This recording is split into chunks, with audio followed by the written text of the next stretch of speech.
Hello, and here we are for the 7th session, I believe, of our kind of BAF online material. As I've stated many times, I'm not trying to pull together a course that teaches you how to become some Bruce Lee-esque martial arts master. You can't do that online. You do that by finding somebody who's really good and studying with them for most of your life. Okay, what I am trying to do here is give you a chance to find out a bit about what it is that we do at the Bartitsu and Antagonistics Forum. For my regular students, it's a chance to hopefully keep their hand in a little bit at what they're doing whilst we're all in quarantine. And for anybody else, hopefully it's a chance for you just to see what we're doing and raise a little bit of interest and awareness. So as I said, this is session 7. We've had 2 sessions on pugilism, 2 sessions on Savat, 2 sessions on cane, and this was meant to be the start of our sessions looking at grappling. But as I said at the end of the last video, last week, it'll only go ahead if I have the grappling dummy that I've ordered. As of now, 7 o'clock on the Tuesday that I'm doing this, has not arrived. So I made the decision to switch out, and this week we're going to be looking just at a very quick introduction to saber, and we'll go back and look at the grappling next week. Unless something goes horribly wrong with delivery, in which case I'll be arguing with people about where my dummy is. But right now, it's not here, so we're going to focus on something else instead. So most of everything we've looked at so far has really fallen into the Bartitsu part of our syllabus. But we are the Bartitsu and Antagonistics Forum, and the Antagonistics is really looking at some of the other kinds of fighting styles that were being taught in London during the Victorian period, predominantly. So we pick up on quite a lot of what we would normally might think of as historical fencing. You might hear it as HEMA, which I think is historical European martial arts. There's lots of different names for it, but basically it's old style sword fighting. So rather than your modern day sports fencing, this is looking back at the original kind of material that was written at the time and learning it as if you were actually going to have to fight with it for your life, rather than to score a point on another guy wearing some white pajamas. So that's kind of what we'll be looking at this week, and we will be looking at saber this week. Predominantly, there are 2 weapons that we start with in the forum, which are these 2. This one is the saber. I'm going to put that down for a minute because I'm going to talk lots about that today. The rest of the class will be on this weapon. The other weapon, this is a side sword. So this is a halfway point between, if you think your knight's arming sword, so sword and shield sword, you'll have seen them in all the movies, one-handed, simple crossbar, that kind of thing. And it's on its way to becoming a rapier. Yeah, 3 musketeers, long, pointy, lots of stabbing, very fancy guards. This one, the guard is getting more fancy. You're very much more point orientated, but this thing can still lop your arm off if you need to. So this one is much more point orientated the way that we use it, and it's one of our core weapons. But it's not the one we're going to be looking at today. I just figured I would show you so you've got some kind of context. The next thing we need to look at is extra equipment. If you're going to be fencing, before you really start doing anything that involves anybody else. Okay, now I know that's not important right now, but just so that I've said it, you need to be wearing a fencing mask to protect your head. Yeah, and you also need to be aware that a fencing mask doesn't cover the back of your head. So if a technique's swinging at the back of the other person's head, don't land it. They're not covered there. But just so you're aware, if you're taking this forward, you will need something to protect your head. The other safety stuff we consider when we're looking at saber is in terms of having less skin available. Okay? So one of the reasons I'm wearing a sweatshirt tonight is it's not that warm. The other reason is it has sleeves. Yeah?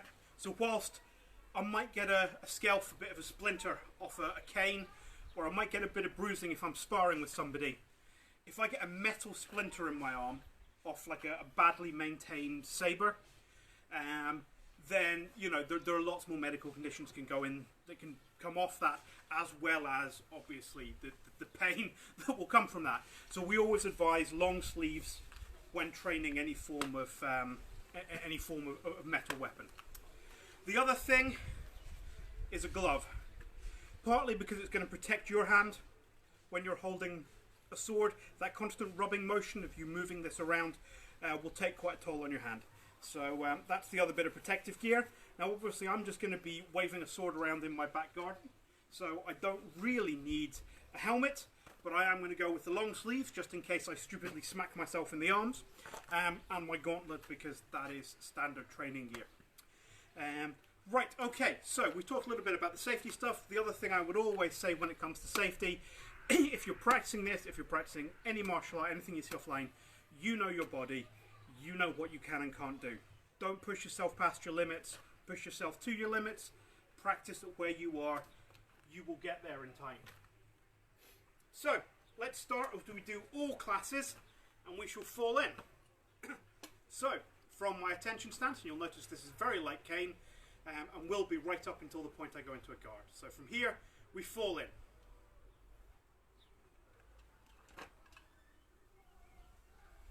Okay, so we shall start off by having a look at the saber. What is it in terms of a weapon, and what are the bits that we need to know about it? Okay, well let's start with the basics. Your handle, yeah, that's the bit you're going to hold on to, so it's important you understand that. And you'll notice, especially with the Hutton sabers, they've got this kind of flat back to the edge of them. So I'm going to wrap my hand round, and then my thumb lays flat along the blade, or flat along the back of the guard. So when I pull that up into a sitting position, it's actually sitting on my knuckle. Forward, back, forward, back. I don't slide it around like a hammer grip. Yeah, I don't want to swing this when it lands and being 90 degrees from my hand. When I land, I want this straight, a full extension of my arm in the same line.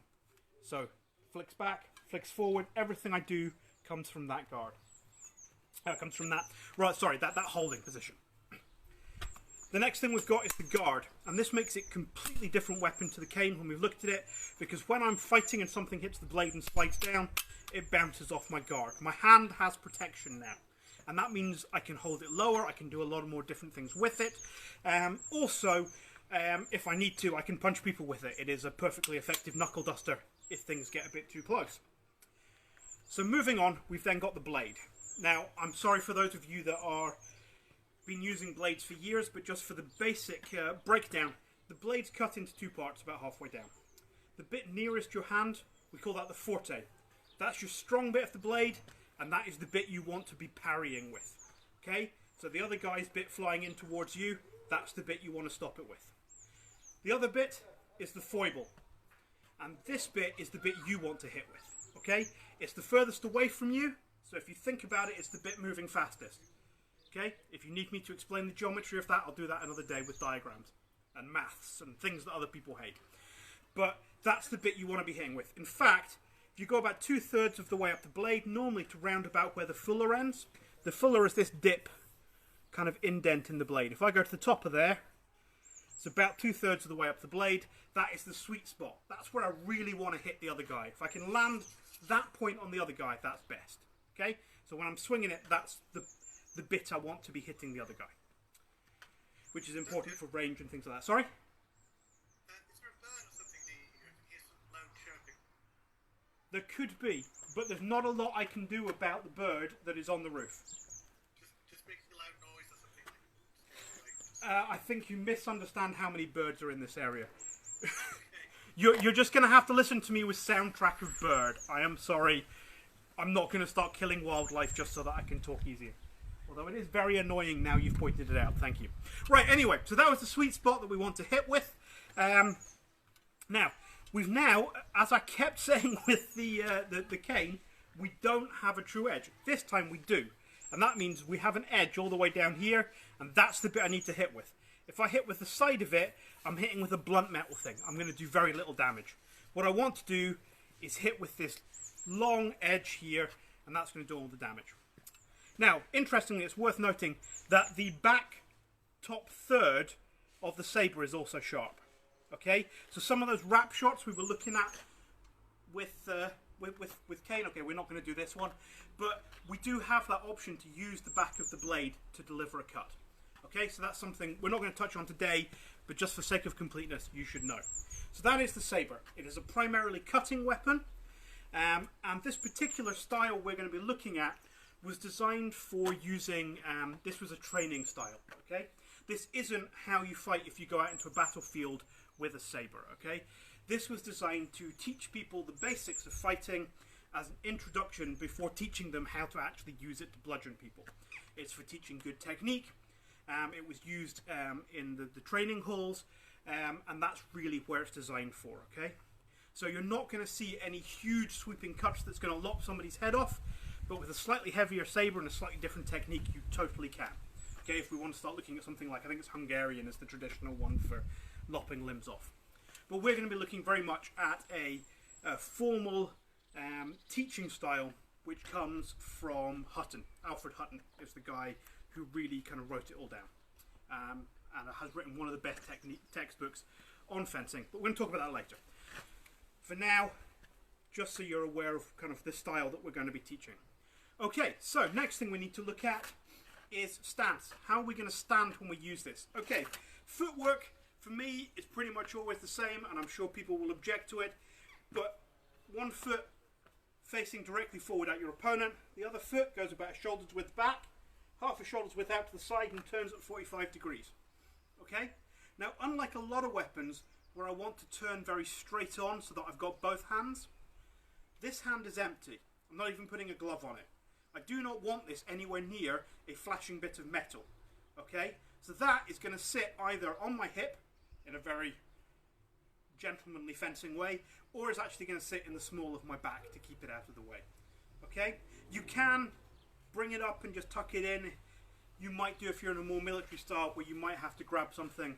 We're not going to be doing that, and I will always try and grab the other person's sword or something stupid, so I tend to tuck it out of the way just so that I don't accidentally get my hand lopped off. So, hand goes behind the back, and the reason there's a slight gap between the feet and we're not turning entirely sideways as we would do in a more modern fencing means that I can slip my foot right the way back without actually coming in contact with the other one, which allows me to move forwards and backwards with much greater speed. I'm also more solid if I need to move side to side rather than these kind of awkward motions. Now, of course, that's not a problem in modern fencing where you don't move side to side, but we don't have that kind of stringent rule put on us, so we will occasionally move sideways. Again, it's not something we'll be looking at today. So once we have our feet sorted, get a bit of bend in them so that we can move whichever way we need to. So if we're going forward, we're going to lift the front foot and push with the back foot. So everything's driven by the trailing foot. So rather than stepping and bringing the other foot up, I'm going to lift the foot and push, and then bring the other foot to settle. Okay? If you've done any form of martial arts, or particularly fencing, you'll be used to those kind of motions. One hand tucked behind my back. The other hand wants to come up so that the elbow is right in against my body, and my forearm is more or less flat, parallel to the ground, with the sword sitting up 90 degrees. And then I want to hide as much of my hand and arm behind the guard as possible. If I have my arm open here, somebody will hit me right here. If I go the other way, somebody will take this part of my arm. I've got to sit with as much of it hidden behind that as possible. And that is my guard for saber. That is where I'm going to live my life unless I am in the middle of doing something. Okay? So we have our starting point. Okay, let me just do a quick check and make sure I haven't missed anything. Right, okay. So, before we go any further, we're going to look a little bit more at footwork, okay?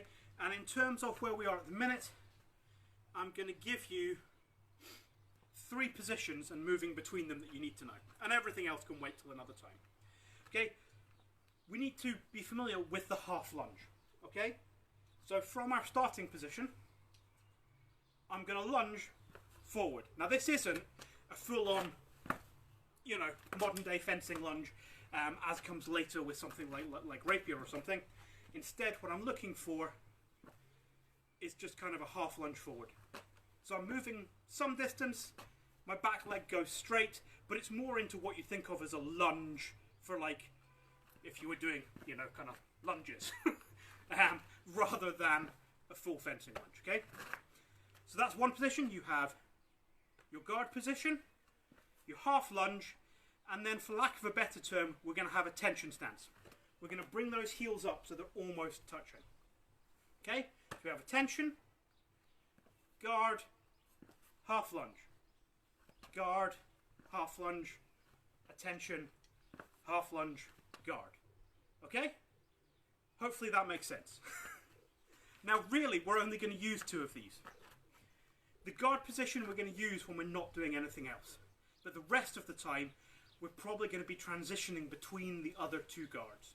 So what you're going to find is once saber gets going, is that you start from your guard, you do your half lunge forward. You go back to a tension stance, half lunge. Tension stance, half lunge. Tension stance, half lunge. Okay, and that goes back and forwards, and that becomes the flow of saber. And we'll come back to that, but that's part 1, footwork. Okay, and that's all there is to it at the minute. The next thing we need to look at is how to actually use the blade. Okay, that can't be the time already. Okay, so from here we have what we call the moulinet sequence, which is really a combination of parries and cuts. But as far as we're concerned, we're just going to look at the cuts for now. What I want you to be able to do is, as we talked about with Kane last week, I think, you've got 8 lines that you can cut through any point. So if I can imagine a point, I can see 8 kind of cardinal points. Yeah, if you want to think north, east, west, south, that kind of compass points, and then your halfway points as well. You've got 8 lines, and those are the ones we follow. So we start from guard, and we go through cut 1. Now cut 1 starts on this same side, what we call the true side, or your on-hand side, and you're going to cut down, and the aim is to go through your opponent's shoulder and out through their hip on the other side. Okay, so cut 1 there, and you should practice doing these as a cut through, and as you should really be doing a cut that stops pointing at your opponent, because it depends entirely what happens. If they parry, you're probably going to want to bring your sword back to some kind of parry for whatever they're replying with. If however they don't, you don't hit anything, either you've hit them, great, that's fine, your blade will stop there anyway. It's not going to go all the way through somebody. If you've missed, however, it gives you the option to follow up with something like a lunge if they've given measure, or dodge backwards. So, from here, cut 1, cut 1. But it's that diagonal motion. Now, as I spoke about again with cane and things, this is coming predominantly from the wrist with a bit from the elbow. So cut 1 is there, not with the whole arm, but really just with that front part of the arm. Okay, so from cut 1, no big shock, we move to cut 2.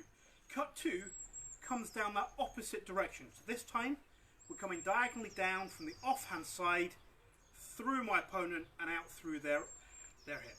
So from there, so I can either do that as a cut through, or stop pointing my opponent. Okay, so that gives us cut 1, cut 2. And you'll notice they flow nicely into each other, cut 1, cut 2. So once you've done it a few times, you end up going cut 1, cut 2. Okay, and that's your downwards X, if you want to think about it in those terms. So cut 1, cut 2, cut 3 is reversing that same line. So this time we're coming up from the hip on the onside, aiming for the shoulder on the other side. Or stopping halfway. Okay? So what you'll tend to find is that becomes cut 1, cut 2, reverse direction, cut 3. And not surprisingly, cut 4 then goes up the other direction, back up the same line as cut 1. Okay? So that's going from the offside hip up to the onside shoulder. So your first 4 cuts are cut 1, cut 2, cut 3, cut 4. Or indeed, cut 1, cut 2, cut 3, cut 4. Hopefully that's all making sense so far. Okay? So we've essentially covered those diagonal lines across the body. Okay, and that could be my opponent's head I'm aiming at. It could be the center of their chest. It could be an elbow I've seen creeping out But as soon as I see it, I can envisage those lines going through it, and I can make my hand travel those lines and hopefully hit my target. Okay, so we've done 1, 2, 3, 4. The next one is to go to cut 5. So for this one is a horizontal across from my onside to my offside. So this would ideally be aiming, this is your, it's not really something you're going to do very often, but this would be your decapitation shot if you want to take it at neck level. Okay, so from here, there's your cut 5. Or indeed, stopping halfway. And funnily enough, cut 6, as I'm sure you've already guessed by now, just reverses that direction and comes from my offside through to my onside.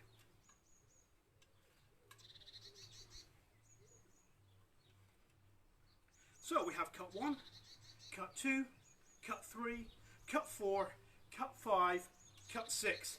You can only see we have 7 and 8 left to go. But just to make life more complicated, there are 2 7s and 2 8s. So although we've got 8, we've got 10 cuts. 8 points, we've got 10 cuts, if that makes sense. So once we've done 5, 6, 7, we take it across the offside and come directly down on the head. Okay? But equally, we could take it towards my onside and directly down at the head, and that would still be a 7. Okay? So 7 can be delivered from the offside or the onside, depending on where my blade is when I start that cut. Okay? So we tend to practice both just to get you used to it. So it goes cut 5, cut 6, cut 7, cut 7 again. Okay? And then we reverse those lines. So from cut 7, we go into cut 8 and cut 8. Okay? Hopefully this is all making sense. I'm aware I'm covering it at quite a lot of speed. But this is a training drill that it is worth doing over and over again, because it builds muscle memory. This is the only form you need for doing saber, is just the Moulinet sequence over and over again. Cut 1, cut 2, cut 3, cut 4, cut 5, cut 6, cut 7, cut 7, cut 8, cut 8.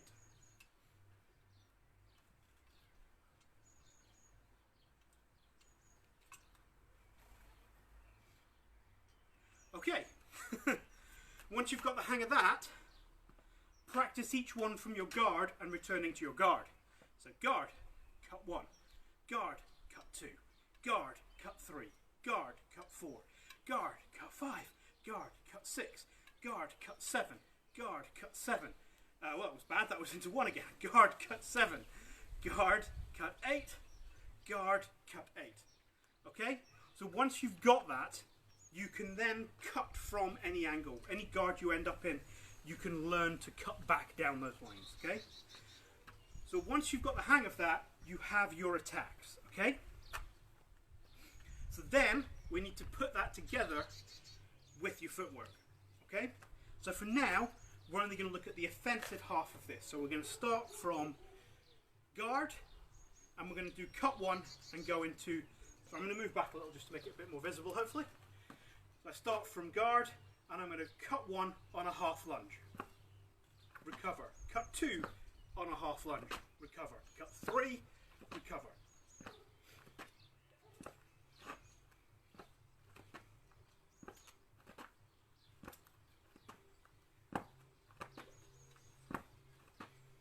Okay, it looks clumsy, you just need to build up speed of doing it over and over again. It also looks clumsy because that's not how you'll actually use it in a fight. You're never just going to go cut back to the same guard and cut back to the same guard. And your footwork's not going to stay guard, half lunge, guard, half lunge. But that's where we are at the minute, okay? So if you've got that, you have the basics of all of the attacks you're ever going to need. Okay, there is some thrusting we haven't covered. There's weird fun stuff like pummel strikes. We're not going to cover any of that today, okay? For now, if you can come away from this understanding that Moulinet sequence and those 8 strikes, you've already got a huge stepping stone towards fighting with really most one-handed weapons. Possibly even going to say two-handed weapons, but I don't really do two-handed weapons, so I'll wait for Michael to weigh in on that one.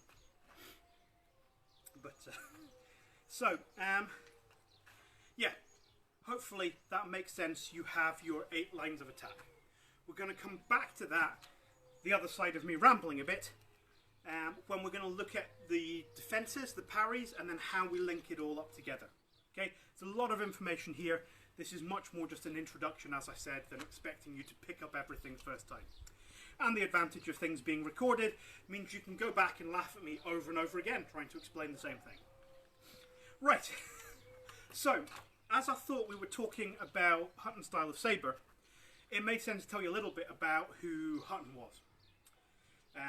In particular, the gentleman we're talking about is Alfred Hutton.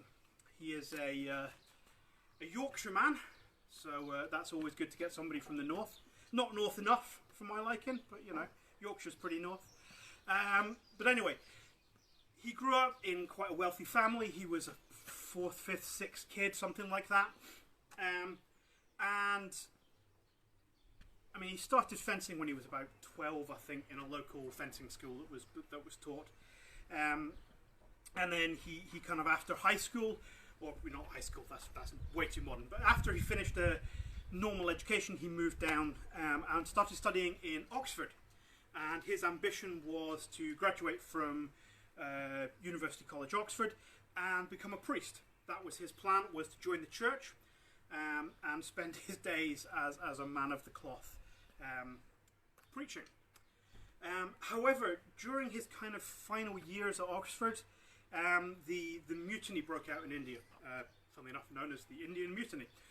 You know, that terrible time where suddenly, you know, those terrible Indian people decided they wanted their own country back from us.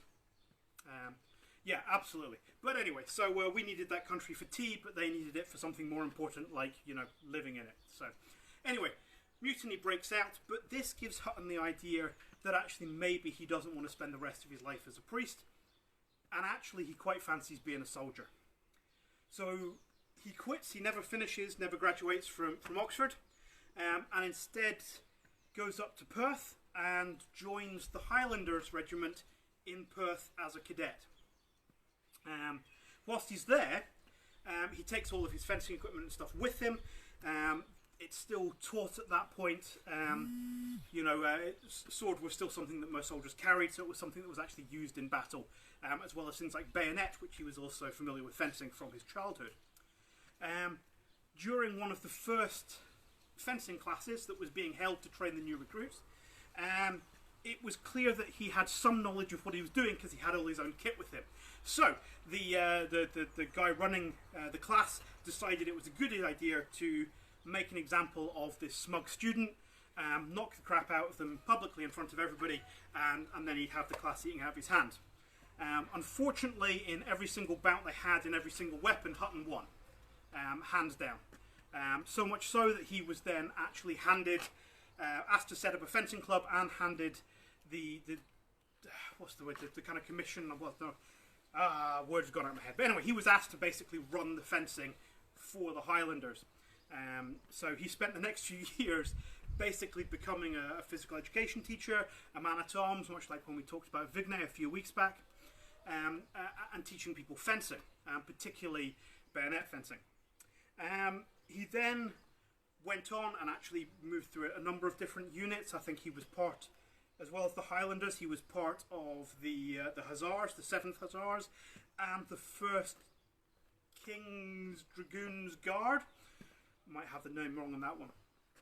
But in each of the places he went, wherever he was training, wherever he was on campaign, he would set up a fencing school, and he would teach the fellow officers and the non-commissioned officers how to fence.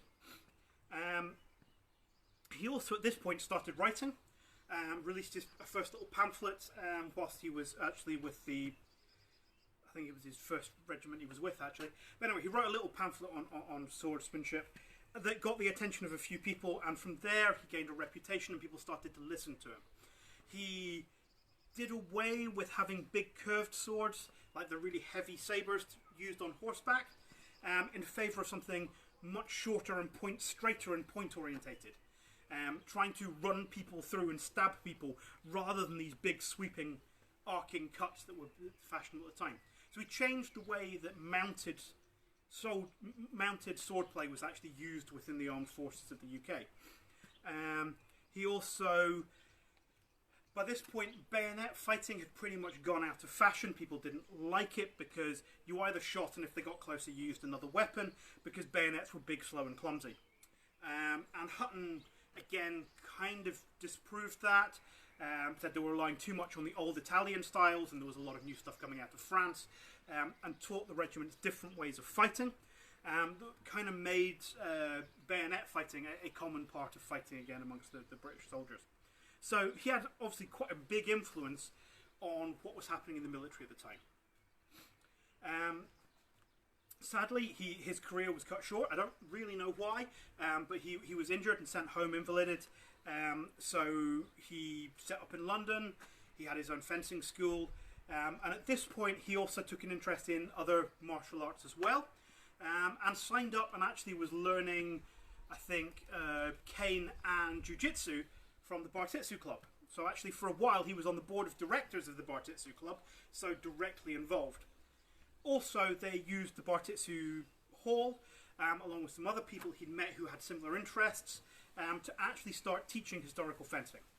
Okay, so really he came back, he started teaching, he also started writing more, and really he started what we think of as a resurgence in dead sword fighting styles. Okay, nobody had really looked at something like silver as a serious fighting style for a long time, but he was taking these, giving demonstrations, giving public lectures on them, and explaining how this actually had a relevant impact upon the British fighting style. So yeah, we have an interest in him. He was part of the Bartitsu Society. He was using the same training hall at the same time as the Bartitsu Club. So we know the Bartitsu students came in contact with a lot of historical fencing stuff. So that's where we draw a lot of what we teach from his kind of lineage. And particularly his book Cold Steel, which again, if you can get a copy of it, great book, details this syllabus of saber that I'm teaching you now, but also teaches some bayonet fighting, some stick fighting, I think some dagger fighting. I can't remember what he's written. A couple of other books. They're all worth getting, but Cold Steel is the main one for saber. So yeah, he had kind of a huge impact on the army, on Bartitsu, on historical fencing. You know, and I just think it's kind of impressive to have had quite that much, and yet never really bragged about it in any of his books, unlike some other fencing instructors. However, he eventually passed away. Never married, never had kids, and pretty much everything he owned he dedicated or donated to the Victoria and Albert Museum when he died, including all of his swords and something about 400 books on fencing and 50 different swords from around the world. Quite an impressive collection that's still held by them today. So yeah, so this is the guy who we take this style from, and we literally use his textbook, as I said, Cold Steel, to go through it and try and learn it and train it as it would have been taught, as he would have taught his students. So, that is me rambling for a bit. I certainly rambled a bit there, I'm sure. As I may have mentioned other days, I'm kind of a big fan of Hutton, so once I start going, I can probably talk about him for hours. But I'm not. I'm going to stop and move on to something else. Oh. So in fact, what I'm going to move on to is, as I said, we've now looked at the attacks. The next thing I want to look at is the defences. Again, some of these will be very similar to you from the cane stuff we've done, and if you've done any form of armed combat, some of these are going to look familiar. You'll have just had different names for them. Okay? Hutton tended to use them as numbers, and I'm okay with that. I might occasionally slip into French, Italian, or whatever else, but I will try and just keep them with basic numbers, okay? So, what we think of... Well, actually, first thing I should probably do is explain the difference between a parry and a guard, because a lot of the time they're used interchangeably and they're very, very different things. A guard is a static position you are in that cuts down where your opponent can hit you, okay? This is my guard, okay? It means my opponent can't come and try and hit me on this side because it's going to hit my sword. I don't even have to move. Okay? That's a guard. That's also a guard. That's a guard. I mean, quite frankly, that's a guard. Not one you'd want to use, but it's a guard. Yeah? They cut down where my opponent can attack at me. Okay? A parry is normally a movement from one guard to another guard that stops me getting hit. Okay? So if I'm in guard, the sword is coming in on this side and I move from this guard to this guard, I stop the sword hitting me, and that's a parry. Okay? In the same way, if a sword was coming directly at me in a thrust, and I moved through the center line and moved it off to the side, that would be a parry. It would leave me in a very stupid guard, but it would be a parry. Okay? So the difference between a parry and a guard is important. What I'm going to show you at the minute is the guards. You have to understand that moving between them is where you're actually going to stop yourself getting hurt. So, the guards that we look at start with guard 1. Now, guard 1, helpfully, is not your guard position. That's like 3, just to be helpful. So what we're actually going to look at, guard 1, is covering across the other side of the body. So I'm going to put the forearm almost touching my forehead. Not quite, there is a bit of a gap there. Yeah, but it's across. I'm also not covering my eyes so I can't see what I'm doing. It's above, normally, covering this side of my body. So anything from head really to waist on this side is now covered by that sword. Yeah? Now, the other thing I should mention is when these guards are named, it refers to the position of your hand, not where the sword is. Okay, so that is guard 1. That is also guard 1. It's just a lower guard 1. Technically, that's a guard 1. I mean, it hurts to hold it, and it's no use to anybody, but technically it would be a guard 1. Normally guard 1 you'll see as high, but if you did want to take a parry to the leg, you can always parry lower with a 1. Normally you'd slip the leg and other things we're not going to talk about today, so really that's the one you're going to use, but just to be aware, parry 1 is still down there. So from parry 1, the next one we're going to look at is parry 2, and that is helpfully a low line block on your onside. So it's a guard out here. Okay? Normally you'll swing into it and bounce straight back out of it again. You wouldn't normally hold in this position for any reason. Guard 1, guard 2, guard 3 you should be familiar with. Okay? That is your normal position that you're going to stand in at all times. Guard 3 covers really anything from hip to head on your onside. Okay? Guard 1 covers it on that side, guard 3 covers it on this side. There is, however, guard 4, which covers the same area as guard 1, okay, but your hand is at the bottom rather than at the top. The reason that we have both of these is it depends entirely where your hand is, which the better of these to go to is for your defense. Okay? If my hand is, I don't know, I've just attacked up here, trying to pull back to a 4 is quite a big movement. Dropping the point and coming into a first is quite easy. Yeah? So we have both so that we have options. Okay? Likewise, technically, you've got a high second, which you'll be familiar with from Kane if you've been watching. Yeah? And third, again, cover the same lines. Okay? So that's 1, 2, 3, 4, 5 is above the head. Okay? This is sometimes called the St. George's parry, or any number of other things. If you want to be really technical, there's a reverse 5th as well, but we're not really going to be using that in saber so much. So there's 5. Okay? 1, 2, 3, 4, 5. Technically, well, those are the ones you're going to use most often. Okay? You're never going to use 6th. Okay? So I'm including this purely for completeness. 6 is normally back of the blade parry on the onside. Okay, so rather than 3, which would be kind of that way, yeah, 6 is that way. It's stupid, you're never going to use it really with saber. So moving on to 7 is a big sweeping one across to this side. Okay, it's a very powerful block, you can get a lot of power in it. It does leave your arm in a bit of a bad position. Okay, the difference between a low first and a 7th is again which way round my hand is. Okay? The blade might be in the same place, but they're very different parries. And then, you're not going to use 7 very often either. 8th, however, you will use, okay? 8th is normally done with the guard down over my shoulder, down my back.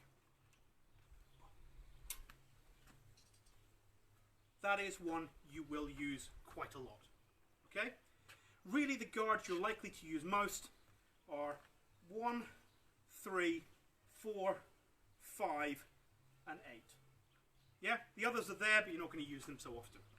But as long as you understand 1, 2, 3, 4, 5, 6, 7, 8, you have all the positions that you're going to need.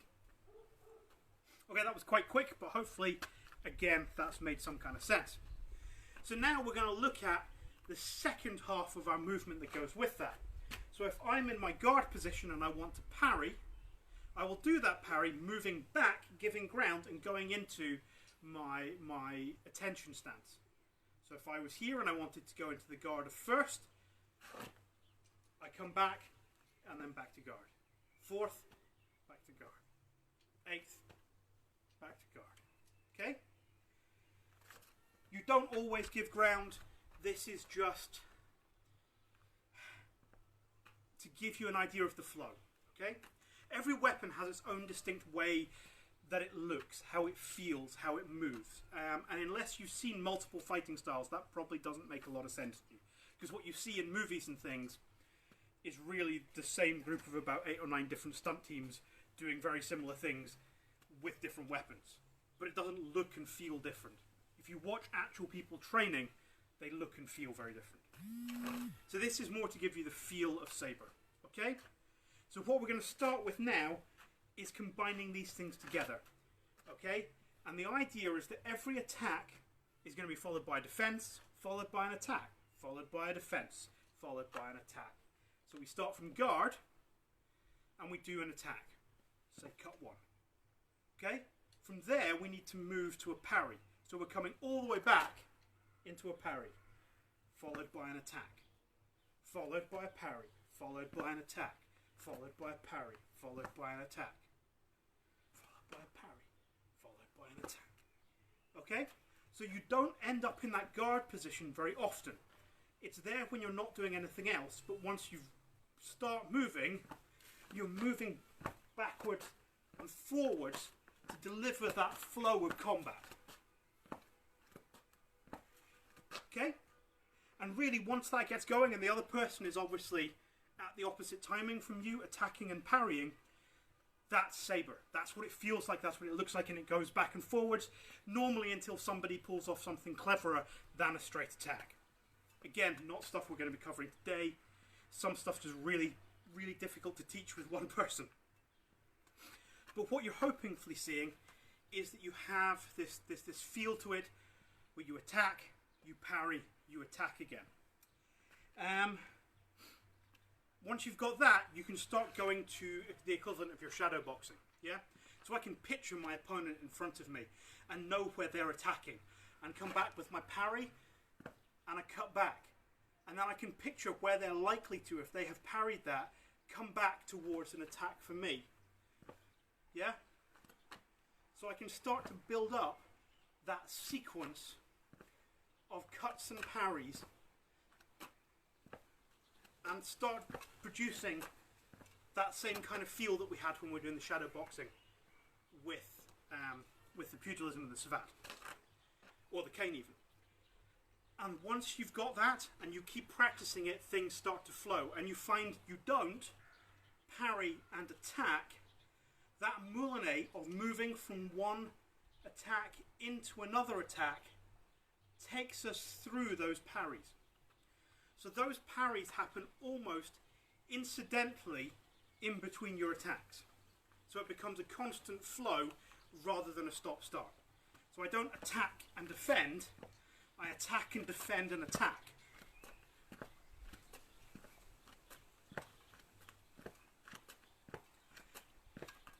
And it loses that rigidity of and becomes much more flowing. And that's what you're aiming to get to. Once you've got that, you have a feel for saber. Everything you're doing after that is messing around with timing, learning to slip the leg, maybe slip the head, doing other interesting moves, cutovers, disengages, beats, glissades, a whole other 100 different ways that you can trick your opponent. Haven't even got into intentions. Do I attack on one line, decide that I'm going to change the line and attack on another one. We haven't even looked at stabbing. Okay, but there's lots of other things you can add in. But all of them fit within the framework I've now given you of attack and parry in those movements. Okay? So really that's all I want you to do if you can get to that stage. Attack, parry.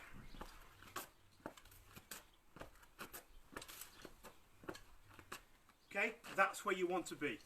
If you can get that, you're well on your way to learning saber. Right.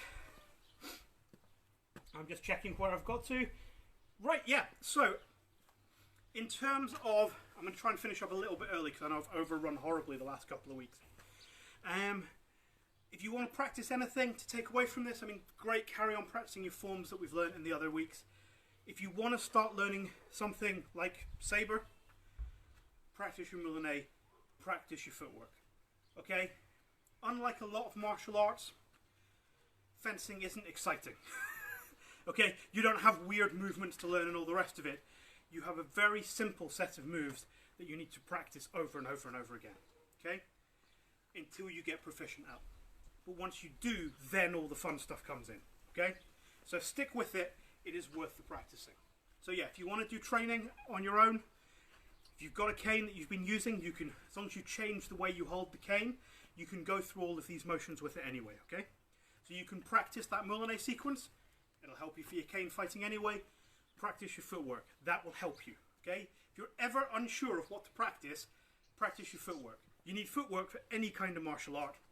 And it doesn't matter how good your other techniques are, if you can't be in the right place to deliver it, it doesn't mean anything. So footwork is what will win you fights, okay? And it's the dullest bit of any martial art. But that's the bit. Am I really selling this? Well, I'll sell it to you this way. Yeah, it's really dull to practice, but it's what's going to be the difference between you winning and losing fights. It's going to be the difference between you getting a broken nose and the other guy getting a broken nose. Okay? And when you get on the mat and you're actually sparring, or worse, actually in a real fight, it will pay dividends 100-fold and you will love every second you spent doing it. Is that a better sales for it then? Much better. Great. Okay. Yeah. I feel I should be selling it now. Buy footwork. No. Sorry. So that was your kind of very quick introduction to saber. Hopefully you've enjoyed it. Hopefully if you've seen some swordsmanship before, you can see some similarities and some differences. Yeah, next week, assuming everything's arrived, we will be starting to look at grappling, which, as I said, I kind of promised you this week, but we're kind of having to push back. Other than that, I'm going to link you to some other interesting stuff. I'll just put it in on the comments after I've done this tonight. A guy called Tommy Moore, who is the face of what Bartitsu should be. He's about 20 foot tall, ginger guy, huge, like a 12-pack. But he's also, he really knows what he's talking about. He is a kind of white-collar boxer. He's done a lot of pugilism, savate. He does a lot with the Bartitsu community. But he's done some stuff on pugilism and hand techniques for savate and things. Done a really good set of videos on those. So I'm going to link you to those as well, because I think they're well worth you seeing.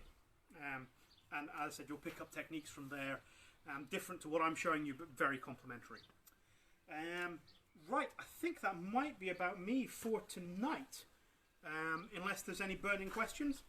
If anybody does have any questions, as usual, stick them in the comments.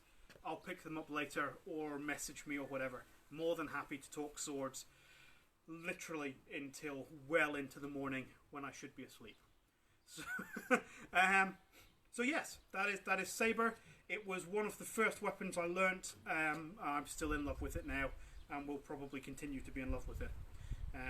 But yes, so hopefully I've shared some of my enthusiasm with it for you, as well as a little bit of technique. So we shall finish off by falling out. So from attention stance, and fall out. And hopefully I will see some of you back here for session 8 next week. Grappling, much more exciting, much more hands-on, much more battering, and much less just me standing waving a sword about. Until then, look after yourself. You know, we've been in this lockdown for a while now. People are going crazy. People are, you know, kind of a bit fed up, okay? So stay safe, okay? Keep yourself occupied. There's a world of stuff to do out there if you have the internet. If you're watching this, you clearly do. Make the most of a weird situation before whatever comes after this, okay? But stay safe, and above all, be kind, okay? Night.